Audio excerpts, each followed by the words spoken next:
Namaku Una Syakarima dengan NIM J3E218178. Halo, perkenalkan nama saya Alnisa Bretininda dengan NIM J3E218188. Halo, perkenalkan nama saya Chelsea Giovanni Putri Penturi dengan NIM J3E218194.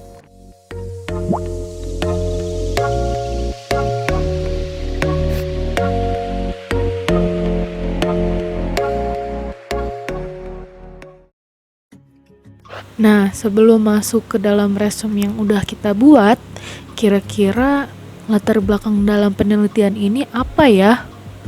Bagian pertama, Introduction. Yogurt Bulgaria dibuat dari susu domba, tetapi produk buatannya memiliki umur simpan yang pendek, hanya beberapa hari. Tujuan penelitian ini untuk menggambarkan pemilihan dan pengaruh simbiotik yang berguna untuk memastikan keberhasilan yogurt susu domba dengan umur simpan yang diperpanjang hingga 90 hari pada suhu 5 derajat Celcius. Bahan-bahan apa aja sih yang diperlukan? Nah, bahan-bahan yang diperlukan itu antara lain susu domba pasteurisasi, kultur starter yogurt simbiotik cair, dan media MRS. Nah, untuk materialnya ada timbangan analitik, ada thermostatic chamber, ada refrigerator, ada pH meter, ada inkubator, ada curd meter max, dan ada centrifuge. Lalu di sini ada sampel susu dan persiapan yogurtnya. Nah, sampel susu ini berasal dari susu domba. Sampel susu domba ini diperoleh dari peternakan domba komersial setempat. Nah, susu domba yang segar ini dihomogenisasikan lalu dipasteurisasi pada suhu 95 derajat Celcius dengan penundaan 10 menit didinginkan hingga suhu inokulasi mencapai 43 derajat Celcius. Kemudian 2% dari kultur starter yogurt simbiotik cair ditambahkan dengan cara mengaduk. Nah, susu yang diinokulasi dituangkan dalam wadah plastik dan ditempatkan di ruang termostatik. Proses fermentasi berlanjut pada suhu 43 derajat Celcius selama 2,5 sampai 3 jam hingga mencapai pH 4,7. Kemudian sampel susu didinginkan segera dan disimpan pada suhu 5 derajat Celcius selama 90 hari. Nah, adapun enumerasi sel bakteri. Teknik yang digunakan adalah teknik split plate, digunakan untuk menentukan jumlah sel yang layak. Nah, dilakukanlah pengenceran. Pengencerannya adalah pengenceran serial 10 kali lipat yang disiapkan dan dilapisi pada agar MRS. Analisis fisiokimia dan sensorik, pH sampel yogurt diukur pada 1, 30, 60 sampai 90 hari penyimpanan pada suhu 5 derajat Celcius. Nah, pH meter yang digunakan yaitu Mettler Toledo. Proteolisis dalam yogurt diuji dengan metode Crutch. Kemudian, akumulasi produk proteolisis dinyatakan sebagai setara mentioning mm. Lalu, kekerasan koagulum ditentukan dengan curd meter dan dilengkapi dengan plotter. Berat 100 gram yang didistribusikan pada disk 20 mm secara bertahap diturunkan ke permukaan produk. Unit mencatat berat yang ditetapkan pada saat pemecahan koagulum. Pemisahan whey diukur dengan sentrifugasi dalam waktu 10 menit. Berikut adalah beberapa data dari hasil penelitian.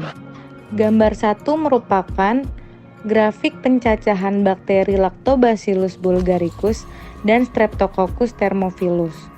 Pada grafik, terdapat jumlah bakteri per log CVU per mili. Dan dapat dilihat bahwa pada hari pertama hingga hari ke-90 terdapat penurunan jumlah bakteri per log CVU per mili pada kedua bakteri dan pada ketiga starter. Gambar 2.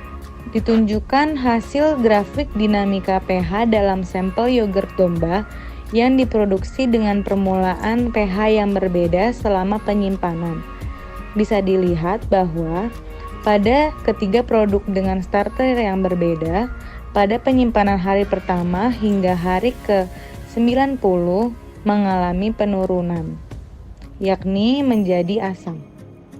Pada gambar 3 terdapat grafik akumulasi proteolisis produk yogurt domba selama penyimpanan. Berdasarkan tabel, dilihat bahwa starter pertama memiliki grafik yang cukup naik dan mulai stabil pada hari ke-60 hingga 90.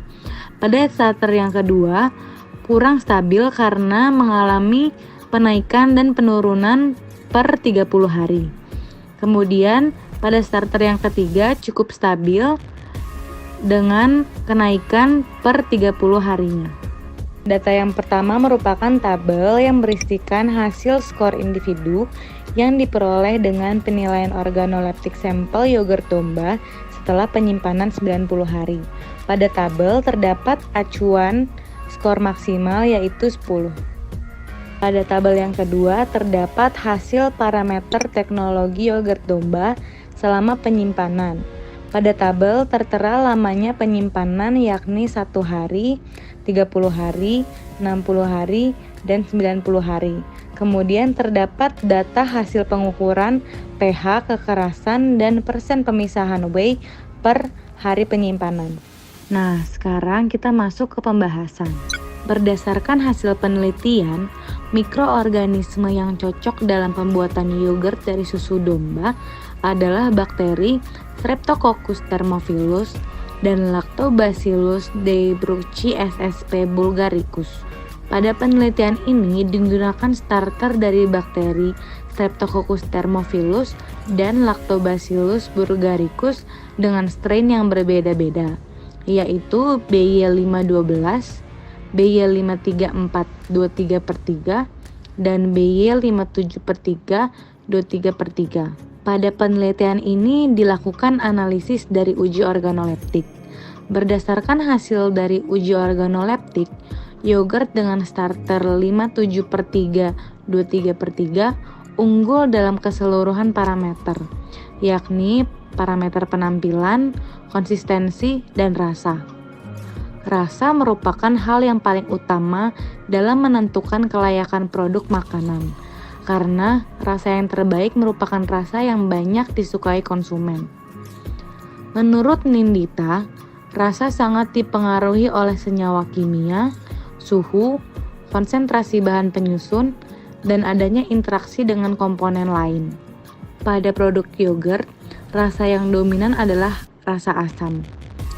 Salah satu hal yang menentukan tingkat keasaman yogurt adalah kandungan asam laktat. Semakin tinggi asam laktat, semakin tinggi pula tingkat keasaman dan pH yogurt semakin rendah.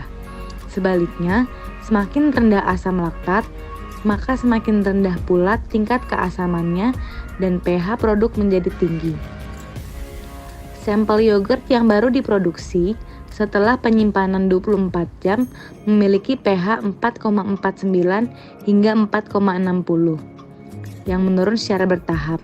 Namun, setelah 90 hari penyimpanan, pH berubah menjadi 4,22 hingga 4,33 dan masih dapat diterima.